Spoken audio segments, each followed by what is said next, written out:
오늘 밤 자정에 우리나라와 호주와의 아시안컵 8강 경기가 축구 경기가 이제 예정이 되어 있습니다. 축구에는 11명의 주전 선수가 있고요. 그리고 벤치에는 작전상 그리고 또 부상이 있을 경우에 교체할 선수들이 대기하고 있습니다.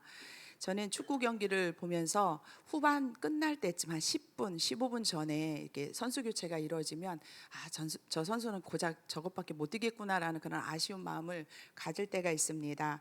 그래도 그렇게 교체되어 들어가는 선수들은 괜찮지만 다 준비하고 열심히 하지만 축구장에 그 잔디도 밟아보지 못하는 그런 선수들도 있습니다.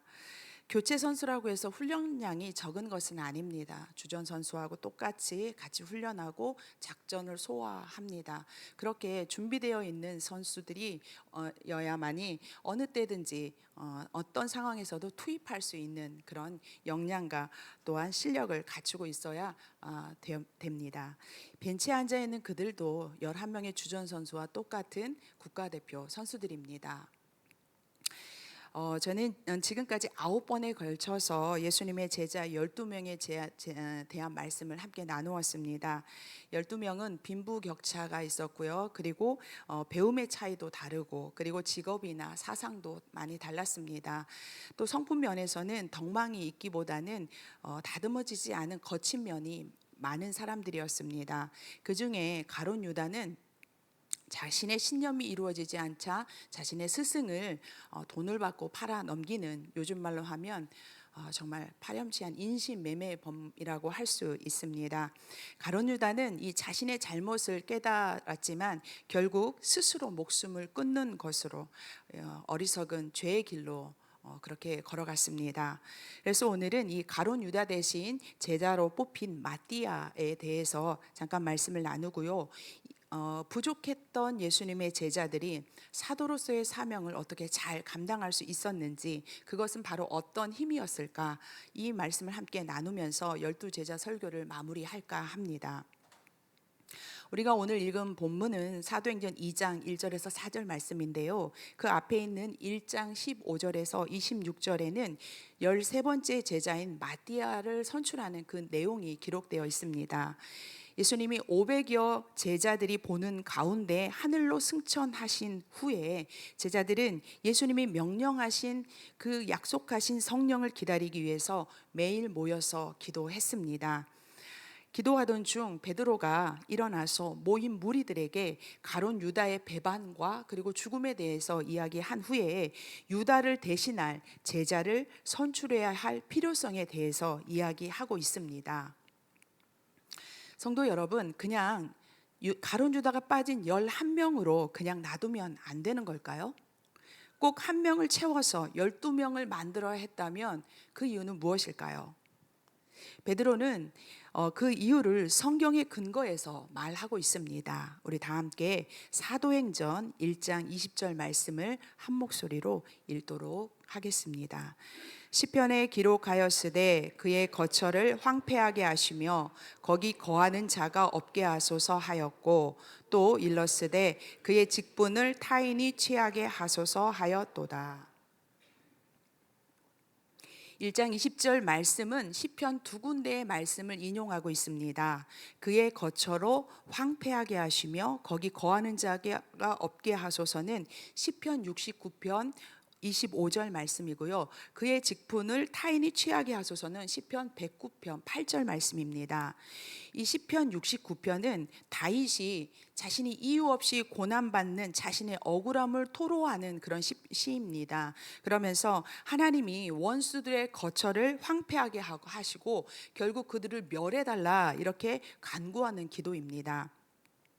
베드로는 비참하게 생을 마감한 유다의 죽음은 시편 69편 25절 말씀이 임한 것이라고 인용하고 있고, 그러면서 시편 109편 8절에 그의 직분을 타인이 빼앗게 해달라는 이 다윗의 기도를 가룟 유다의 빈자리를 채워야 하는 이유에 그렇게 적용하고 있습니다. 시편 69편 이 다윗의 기도는 베드로뿐만 아니라 오늘 베드로가 인용하고 있는데요. 이 예수님도 이 말씀을 하셨고 요한과 또 바울이 무고하게 고난받는 예수님을 설명할 때 이 시편 69편을 인용했을 만큼 잘 알려진 말씀이었습니다. 그렇기에 베드로가 이 두 곳의 시편 말씀을 말했을 때 이 무리들에게 말했을 때 사람들은 유다를 대신할 사람을 뽑을 필요가 있음을 동의했을 것입니다. 다음으로 이 12명이 채워져야 할 이유를 마태복음 19장에서 찾아보도록 하겠습니다. 우리 마태복음 19장 28절 말씀을 함께 읽도록 하겠습니다. 예수께서 이르시되 내가 진실로 너희에게 이르노니 세상이 새롭게 되어 인자가 자기 영광의 보좌에 앉을 때에 나를 따르는 너희도 12 보좌에 앉아 이스라엘 12 지파를 심판하리라. 아멘. 어느 날 부자 청년이 예수님께 찾아왔습니다. 선생님, 영생을 얻으려면 어떻게 해야 합니까? 라고 물었고요. 예수님께서 율법을 지켜라 말했더니 저는 그거 어렸을 때부터 다 지켰습니다. 이렇게 말했습니다. 그러자 예수님께서 네가 가진 것을 팔아서 가난한 자들에게 나누어 주어라 라고 말씀하시자 이 부자 청년이 근심하며 돌아가는 일이 있었습니다. 제자들이 이 모습을 보고 주님, 우리는 모든 것을 다 버리고 주님을 따랐는데 그럼 우리가 얻게 될 것은 무엇입니까? 라고 예수님께 물었습니다. 그러자 예수님께서 새로운 세상이 되면 너희가 12 보좌에 앉아서 이스라엘 12 지파를 다스리게 될 것이라고 말씀하신 것이 바로 마태복음 19장 28절 말씀입니다. 신약의 12 사도는 구약의 12 지파를 상징합니다. 구약의 이스라엘이 12 지파로 이루어졌듯이 초대교회도 12 사도의 토대 위에 세워져야 구약 이스라엘을 계승하는 의미가 있어집니다. 초대교회가 참된 이스라엘의 회복을 이룬다라는 그런 의미를 부여할 수 있게 되는 것이죠. 초대교회는 우리가 생각할 때 예수님의 부활 이후에 성령의 임한 그때부터 초대교회가 시작됐다고 생각할 수 있지만 이 초대교회는 구약을 이어오는 그 전통과 그 계승을 부여하기 위해서 이 12 사도의 기틀을 두고 있는 것입니다. 사실 제자들은 마음이 우둔하고 또 선지자들이 말한 것을 더디 믿는 사람들이었습니다. 하지만 부활하신 예수님께서 이 제자들의 마음을 열어주셨습니다. 제가 누가복음 24장 44절과 45절을 이 말씀을 읽도록 하겠습니다. 또 이르시되 내가 너희와 함께 있을 때에 너희에게 말한 바 곧 모세의 율법과 선지자의 글과 시편의 나를 가리켜 기록된 모든 것이 이루어져야 하리라 한 말이 이것이라 하시고 이에 그들의 마음을 열어 성경을 깨닫게 하시고. 아멘. 예수님께서 우둔했던 제자들의 마음을 열어주셨고 그래서 이전까지 몰랐던 말씀들을 제자들이 깨닫게 되었습니다. 이러한 은혜로 베드로는 가룟 유다 대신 한 사람을 선출해야 할 이유를 다윗의 시편에서 그리고 예수님께 하셨던 말씀에서 찾을 수 있었던 것입니다. 베드로와 요한이 공회 앞에서 설교할 때도 대제사장들과 그리고 서기관들, 장로들이 이렇게 말했어요. 저들이 배운 것이 없는 사람들인데 어떻게 이런 말을 할 수 있느냐, 이렇게 놀라는 장면이 있는데, 물론 성령의 능력을 힘입어서 그런 말씀을 전했지만 그 전에 이미 그들의 무지함을 깨뜨리신 부활하신 주님의 은혜가 그들 가운데 있었습니다. 그러면 새롭게 뽑힐 사도의 자격은 무엇이었을까요? 사도행전 1장 21절과 22절을 교독하도록 하겠습니다. 제가 먼저 읽겠습니다. 이러함으로 요한의 세례로부터 우리 가운데서 올려져 가신 날까지 주 예수께서 우리 가운데 출입하실 때에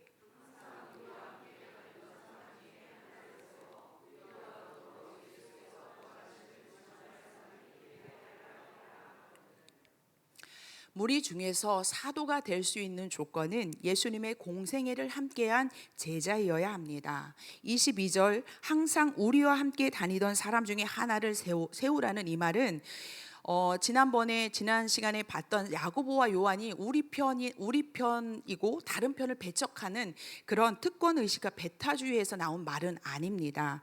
왜 우리와 함께 다니던 사람 중에 사도를 세워야 하냐면 그것은 23절 뒤에 나오는 예수님의 부활을 증언해야 할 사명이 그들 가운데 있기 때문입니다. 앞으로 사도들이 해야 할 일은 예수님의 부활을 증거하는 일입니다. 예수님이 부활하셨음에 증인이 되려면 부활을 목격한 사람이어야 합니다. 우리 일반적으로 어떤 일에 증인이 되려면 간접적으로 듣거나 들은 얘기를 증인으로 세우지 않습니다. 증인은 직접 보거나 직접 들은 사람이 해야 합니다. 제3자에게 전해 들은 사람은 증인의 자격이 없습니다. 베드로의 이 제안을 들은 이 무리들은 두 사람을 추천합니다. 한 사람은 바사바 유스도라고 하는 요셉과 또 다른 한 사람은 마띠아였습니다. 두 사람은 12 제자는 아니었지만 예수님의 공생애를 함께했던 또 다른 제자였고 두 사람 중 누가 선출되어도 사도의 직무를 감당할 수 있는 그런 사람들이었습니다. 중요한 것은 제자들이 요셉과 마띠아를 선출하기에 앞서서 하나님께 기도했다라는 그런 사실입니다. 두 사람 중에 주님께서 원하시는 사람이 누구신지 보여달라고 그들은 함께 기도했습니다. 그렇게 기도한 후에 제비를 뽑았더니 마띠아가 뽑혔습니다. 제비를 뽑는 것은 이스라엘 백성들이 중요한 일을 결정할 때 쓰는 방법이었습니다. 그들은 이 제비를 뽑음으로 하나님의 뜻이 어디에 있는지 그렇게 알았던 것입니다. 구약 성경에는 자주 등장하는 이 제비 뽑기가 신약 성경에서는 이 마띠아를 뽑는 이 장면 하나 유일하게 이곳에만 나옵니다. 왜 그러냐면 이제 곧 성령이 임하게 되는데 성령 강림 후에는 말씀과 기도로 하나님의 뜻을 깨닫게 되므로 더 이상 제비를 뽑아 하나님의 뜻을 구분하지 않아도 되기 때문입니다. 제비는 사람들이 뽑았지만 제비 뽑기는 하나의 수단에 불과할 뿐입니다. 제비를 뽑는 주체는 하나님이십니다. 예수님께서 12 제자를 직접 불러서 그들이 제자가 된 것처럼 마띠아를 제자로 부르신 분은 바로 하나님이십니다. 성도 여러분, 제자들이요 마띠아를 선출하기 위해 먼저 한 일이 무엇입니까? 기도죠. 네, 그렇습니다. 기도입니다. 그들은 예수님의 명령을 따라서 한 곳에 모여 오로지 기도에 힘썼고 그리고 기도하던 중에 제자를 뽑아야 할 필요성을 느꼈고 그 일이 결정된 후에 역시 한 사람을 선택하게 해달라고 하나님 앞에 간절히 다시 기도했습니다. 사랑하는 성도 여러분, 우리의 걸음은 기도보다 앞서야 하지 않고 기도보다 뒤처지지 않아야 합니다. 기도는 위급할 때만 하는 것이 아니라 오히려 평안할 때 기도해야 합니다. 사람이요 위급하거나 너무 많이 힘이 들면 그때는 기도가 잘 나오지 않습니다. 그럼에도 우리는 평안할 때는 문제가 보이지 않기 때문에 기도하지 않습니다. 어떤 분은 문제가 없어서 저는 기도 제목이 없어요. 그래서 기도를 안 한다는 분도 만나봤습니다. 문제가 있어서 기도하는 게 아니고 문제 있는 사람이 기도하는 게 아닙니다. 기도는 영의 호흡이기 때문에 사실 기도하지 않는다면 그 사람은 죽었거나 죽어가고 있는 중입니다. 육신의 코로 숨이 쉬어지지 않으면 우리는 당장 병원으로 달려갑니다. 급하게 119 구급대를 불러야 합니다. 그렇지 않으면 심정지가 옵니다. 우리가 육신의 코로 이 숨이 원활하게 쉬어진다고 해서 우리의 영의 호흡까지 원활한 것은 아닙니다. 겟세마네 동산에서 땀방울이 핏방울이 되도록 기도하시던 예수님 뒤편에 앉아서 조느라 기도할 수 없었던 예수님의 제자들이었지만 부활하신 주님을 만난 후 180도로 변했습니다. 그들은 오로지 기도에 힘썼고 그리고 기도하면서 우리가 무엇을 해야 하는지 알았습니다. 그리고 그 일을 행함에 있어서도 하나님의 뜻을 알게 해달라고 모든 것을 주님께 맡기고 기도했습니다. 이렇게 뽑힌 마띠아가 주님의 제자가 되었습니다. 비록 가룟 유다의 빈자리를 채우는 그런 자리였지만 장차 이말 하나님의 나라에 새겨질 12 보좌에는 마띠아의 이름이 새겨질 것입니다. 열두 제자들과 함께 출발하지 못했지만 마띠아는 예수님을 만난 후 예수님의 사역과 십자가의 고난과 그리고 죽음과 부활을 함께 목도했던 또 다른 제자였습니다. 하나님의 선물이라는 뜻의 이 마띠아는 사도가 되는 큰 선물을 받았던 것입니다. 이 마띠아의 이름은요, 이 사도행전 1장 외에는 성경 어디에도 등장하지 않습니다. 그렇다고 우리가 마띠아가 서운해하지 않을 것은 11명의 제자 중에도 무명한 제자가 참 많았습니다. 무명했지만 예수 그리스도의 복음을 위해 순교했던 그 제자들처럼 마띠아도 같은 길을 걸어갔습니다. 유대를 중심으로 해서 사역을 복음을 전했던 마띠아는 멀리 에디오피아까지 가서 복음을 전하다 결국 돌에 맞아 순교했다고 전해집니다. 사랑하는 성도 여러분, 마띠아는 13번째 제자로 부름받았습니다. 만약 그가 준비된 사람이 아니라면 결코 제자가 될 수 없었을 것입니다. 예수님께 주목받는 12 제자는 아니었지만 예수님을 만난 후 줄곧 예수님을 따르면서 진리를 쫓았던 사람입니다. 하나님께서 예수님의 부활을 목격했던 그 500여 명의 성도 중에 그리고 기도의 자리에 있었던 120명 중에서 마띠아를 제자로 부르신 것처럼 주님은 오늘도 수많은 그리스도인들 중에 누군가를 부르고 계십니다. 혹시 우리 가운데에 주님께서 부르실까봐 두려워서 감히 주님과 눈도 마주치지 못하는 분이 계실지 모르겠습니다. 하지만 구원받은 자녀에게 제자로 부름받는 것은 은혜이고 영광입니다. 제자의 삶은 고단하고 그리고 버거운 삶임에 틀림없지만 하나님께서 함께 하심도 틀림없는 사실입니다. 그렇기에 주님의 제자로 선택받는 은혜가 우리 가운데에 넘치시기를 간절히 바랍니다. 분명 우리의 부족함은 주님께서 채워서 쓰실 것이고 그리고 틀린 것은 고쳐서 사용하실 줄 믿습니다. 기도 가운데 마띠아가 선출되었고 그리고 12 제자의 자리가 채워졌습니다. 예수님의 부활과 승천을 목격한 이 제자들은 기도하고 있었지만 여전히 부족하고 여전히 연약한 제자들이었습니다. 그들이 어떻게 초대교회의 부흥의 역사를 이루어 나갔는지 지금부터 살펴보도록 하겠습니다. 예수님은 죽음을 앞두고 걱정이 있었습니다. 자신을 따랐던 제자들을 이 땅에 남겨두는 것이 마음에 걸리셨습니다. 그래서 요한복음 14장을 보면 예수님의 그 걱정스러운 마음들이 느껴집니다. 예수님께서 내가 너희를 잠시 떠나는 것이니 마음에 근심하지 말고 하나님을 믿고 나를 믿어라 라고 말씀을 시작합니다.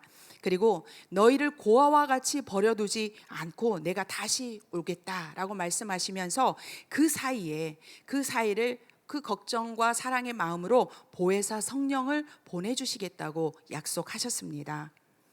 부활하신 예수님은 40일 동안 이 땅에 머무셨습니다. 이 40일이라는 이 긴 시간 동안 하신 일은 오직 하나뿐입니다. 제자들에게 나타나서 당신의 살아나심, 부활하심을 보이셨습니다. 사도들을 모아놓고 예수님께서 이렇게 당부하셨습니다. 사도행전 1장 4절과 5절을 한 절씩 교독하도록 하겠습니다. 제가 먼저 읽겠습니다. 사도와 함께 모이사 그들에게 분부하여 이르시되 예루살렘을 떠나지 말고 내게서 들은 바 아버지께서 약속하신 것을 기다리라.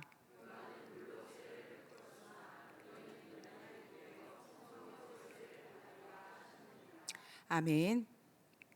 예수님은 하늘로 올라가시기 전 개인적으로 도마에게 나타나셨고요. 그리고 엠마오로 가는 두 제자에게 나타나셔서 의심하는 자가 아니라 믿는 자가 되도록 직접 찾아가 주셨습니다.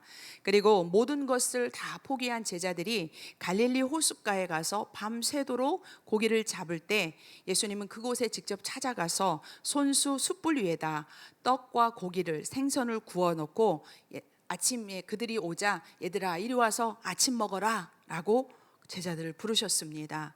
그렇게 아침을 다 먹은 후에 베드로를 불러서 베드로야 네가 나를 사랑하느냐 물으심으로 베드로의 사랑을 회복시키셨고 또 사명을 부여하시는 모습에서 우리 예수님께서 당신들의 제자를 얼마나 많이 사랑하셨는지 느낄 수가 있습니다.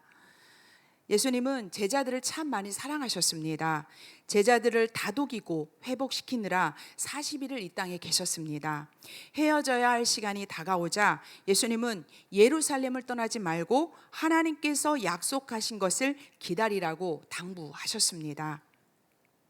성도 여러분, 하나님께서 약속하신 것은 바로 보혜사 성령입니다. 성부 하나님께서 성자 예수님을 이 땅에 보내서 죽음으로 인간을 구원하시더니 그 하나님께서 당신의 백성들을 위해서 이제는 성령 하나님을 보내시겠다고 우리에게 약속하신 것입니다. 예수님이 당부하신 대로 사도들을 중심으로 최소 120명의 제자들이 모여서 마음을 같이하여 오로지 기도에 힘썼습니다. 예수님이 승천하신 날로부터 열흘이 지난 오순절날, 그날도 제자들은 다 같이 모여서 기도했습니다. 그때 세례 요한이 증거했고 예수님이 말씀하셨던 성령이 제자들에게 임했습니다. 성도 여러분, 이 오순절은 6월절로부터 50일째 되는 날로 추수한 보리를 드리는 감사절기입니다. 만물이 풍성해지는 이 추수절기인 오순절에 성령이 임했다는 것은 깊은 의미가 있습니다. 또한 이 오순절은요, 이스라엘 백성들이 출애굽한 지 50일째 되는 날 시내산에서 율법을 받았던 날이기도 합니다. 추수와 율법 수여라는 이 영과 육이 풍성해지는 의미 있는 이 오순절에 성령께서 내려오셨습니다. 120명의 성도들이 함께 모여서 기도할 때 갑자기 하늘로부터 급하고 강한 바람 같은 것이, 그 소리가 온 집안을 가득 채웠습니다. 그리고 불의 혀처럼 갈라지는 것이 각 사람 위에 임하는 것을 보았습니다. 그리고 자신이 알지 못하는 다른 언어로 말하는 놀라운 현상이 벌어졌습니다. 그곳에 모인 사람들은 바람도 아니고 불도 아닌 무엇이라 표현할 수 없는 강력한 은혜를 경험했고, 이것이 바로 예수님이 말씀하셨던 성령으로 세례를 받는 것임을 알 수 있었습니다. 제자들은 성령 세례를 통해서 새롭게 태어났습니다. 우리가 읽은 이 사도행전 2장에는 바람과 불, 다른 언어라는 가시적인 현상만을 기록하고 있지만 성령 세례를 통해서 그곳에 모인 제자들은 심령의 변화를 경험한 것이 틀림없습니다. 왜냐하면 이 오순절 성령의 임재를 경험한 이후에 제자들의 삶이 변했기 때문입니다. 그들은 예수님이 하나님의 아들이고 인류를 구원하신 메시아라는 그 진리를 먼저 깨달았습니다. 두려웠던 마음이 사라지고 어디에서든 복음을 전할 수 있는 담대함이 생겼습니다. 유대인들을 향해서 너희가 죽인 예수님이 하나님의 아들이고 하나님께서 그 예수님을 살리셨다 담대히 선포했습니다. 그리고 너희들이 그러므로 회개하고 예수의 이름으로 세례를 받고 죄사함을 받으라고 외쳤습니다.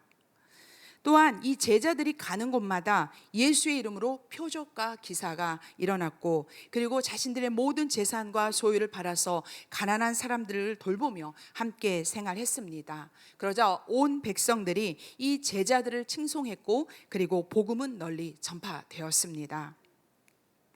요한은 물로 세례를 베풀었으나 너희는 몇 날이 못되어 성령으로 세례를 받으리라 말씀하신 예수님의 말씀대로 제자들은 성령으로 세례를 받았습니다. 그러면 성령으로 세례를 받는다는 것은 어떤 것일까요? 그것은 물로 세례를 받는 것과 무슨 차이가 있을까요? 제자들이 요한에게 물 세례를 받은 것처럼 우리들도 물 세례를 받았습니다. 물 세례 자체에는 죄를 사하는 능력은 없습니다.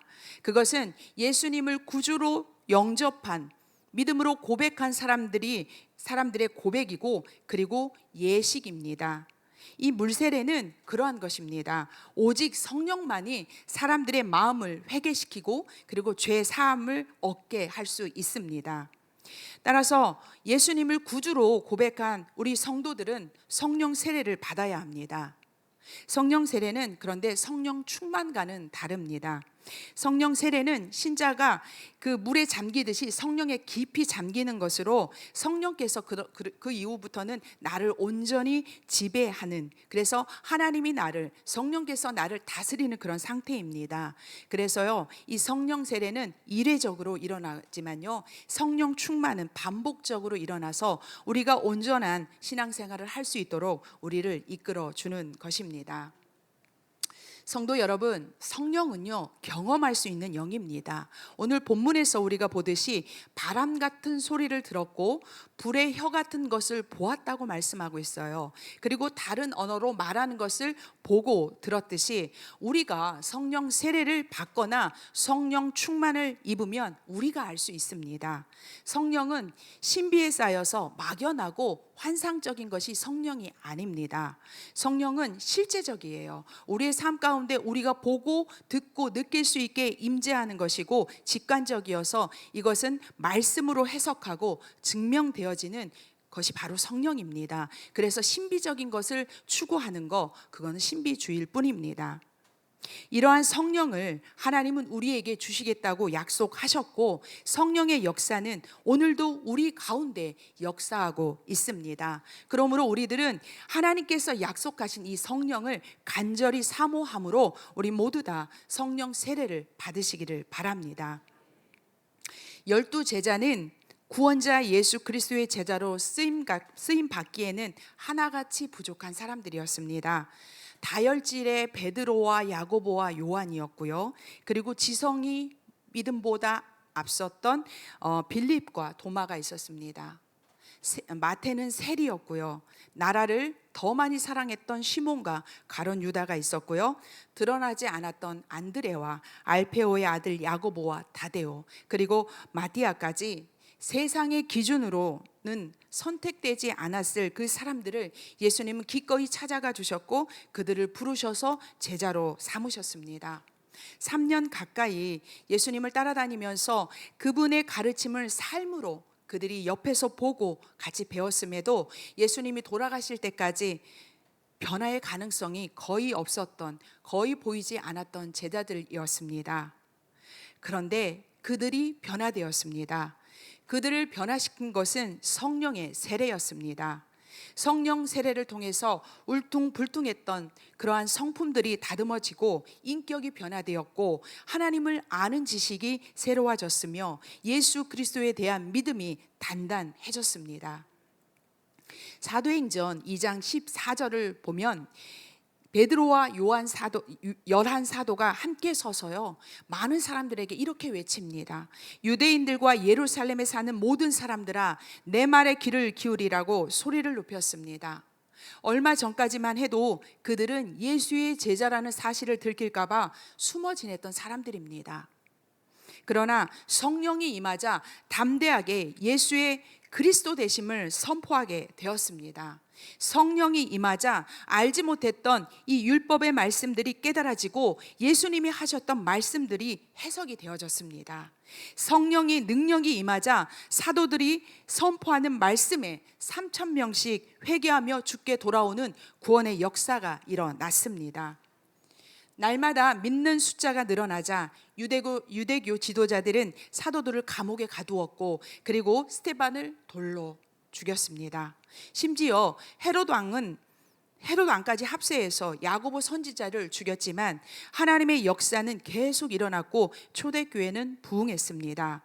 어떤 고난과 핍박도 사도들과 초대교회 성도들을 막을 수 없었습니다. 그 누구도 들불처럼 번져가는 성령의 역사를 막을 수 없었습니다. 성도 여러분, 사람을 변화시키는 분은 성령 하나님이십니다. 한 사람이 변하면 가정이 변하고 교회가 변하고 마을이 변합니다.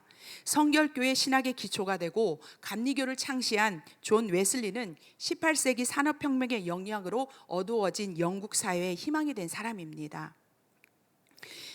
18세기의 영국은요, 산업혁명으로 사회적으로 급격한 변화를 맞이했습니다. 수공업에 기초한 그런 작업장에 기계가 막 다 들어오는 거예요. 그러면서 결국 그곳에서 일하던 사람들이 일자리를 잃어버렸습니다. 극심한 가난에 시달리던 이 사람들이 택한 것은 절망과 좌절에 빠져서 술과 폭력, 매춘과 도박에 빠졌고, 그렇게 영국 사회는 병들어갔습니다. 이런 암담한 18세기 영국 사회를 일깨운 것은 조지 휘필드와 존 웨슬리의 대각성 운동이었습니다. 이들에게서 시작된 성령의 불은 어둡던 영국 사회에 빛이 되었고, 큰 부흥 운동이 일어나서 영국을 뒤덮기 시작했습니다. 그러나 이 놀라운 부흥 운동의 주역이었던 존 웨슬리도 성령 세례를 받기 전에는 실패한 전도자에 불과했습니다. 목사 안수를 받고 떠난 그 미국 조지아 선교에서 그는 선교를 하기는커녕 개인적인 문제만 발견하고 1년 9개월 만에 영국으로 다시 돌아오는 실패한 그런 선교자였습니다. 하지만 그가 1938년 5월 24일 이 존 웨슬리는 올더스게이트 그 거리에 작은 기도 모임에 참석하게 됩니다. 그 기도 모임에 참석했다가 루터의 로마서 서문을 읽는 것을 들었을 뿐인데 갑자기 마음이 뜨거워졌고, 그리고 오직 예수 그리스도만이 우리를 구원하시는 구원자라는 것에 대한 확신을 갖게 되었습니다.